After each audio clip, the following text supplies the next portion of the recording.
কর্মস্থলে যোগ দিতে রাজধানীতে ফেরা মানুষের কথা জানাতে রাজধানীর আব্দুল্লাহপুর থেকে আমাদের সাথে যোগ দিচ্ছেন সহকর্মী মাহফুজা বৃষ্টি। বৃষ্টি, সড়কে যাত্রীদের চাপ কেমন দেখছেন? কোনো ভোগান্তি আছে কিনা জানাবেন।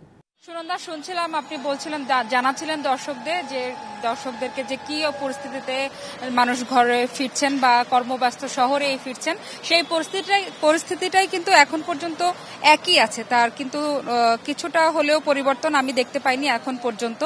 মানুষ থেমে থেমেই কিন্তু আসছে, কিন্তু বাস যাত্রী যারা আছেন এবং বাস কর্তৃপক্ষ যারা এখানে আছেন তাদের সাথে আমি কথা বলে যতটুকু জানতে পারলাম, তারা আমাকে বলল যে সকাল যেই বাসগুলো রাত্রে যাত্রী নিয়ে রওনা দিয়েছে তারা কিন্তু খুব ভোরে এসে পৌঁছে গেছে, সেই চাপটা ভোরবেলাতে শেষ হয়ে গেছে। আর সেই থেকে এখন পর্যন্ত কিন্তু একটু থেমে থেমেই এক দুটো করে বাস এখানে থামছেন, যাত্রীরা নামছেন। যারা কাছে থেকে কোথাও থেকে গন্তব্য তারা রওনা দিয়ে এসেছে তারা কিন্তু একটু একটু করে এখানে নামছেন। আর যদি উপচে পড়া ভিড়ের কথা বলি, সেটা কিন্তু বাস কর্তৃপক্ষ যারা আছে তারা আজ করছেন যে দুপুরের পর থেকে কিন্তু এই ভিড়টা বাড়বে, মানুষ যাত্রীদের চাপ বাড়বে। যারা আসলে বাড়ি থেকে ঈদের ছুটি এবং পহেলা বৈশাখ সমস্ত ছুটি কাটিয়ে যারা কর্মব্যস্ত জীবনে ফিরছেন, কেউ পরিবার নিয়ে ফিরছেন, কেউ বা একা ফিরছেন, সবকিছু মিলিয়ে কিন্তু মানুষজনের চলাচল রয়েছে রাস্তাঘাটে। এখানে বাস টার্মিনাল কেন্দ্রিক একটু চাপ থাকলেও বা যানজট দেখা গেলেও মূল সড়কগুলোতে কিন্তু সে ধরনের কোনো যানজট চোখে পড়েনি বা সে ধরনের খবর এখন পর্যন্ত পাওয়া যায়নি।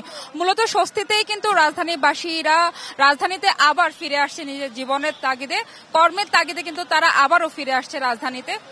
সবাই নিশ্চিন্তে ফিরছেন, স্বস্তিতে ফিরছেন, রাস্তায় কোনো ধরনের কোনো যানজটে পড়ছেন না। সুনন্দা, এই ছিল আমার কাছে। বৃষ্টি, ধন্যবাদ আপনাকে।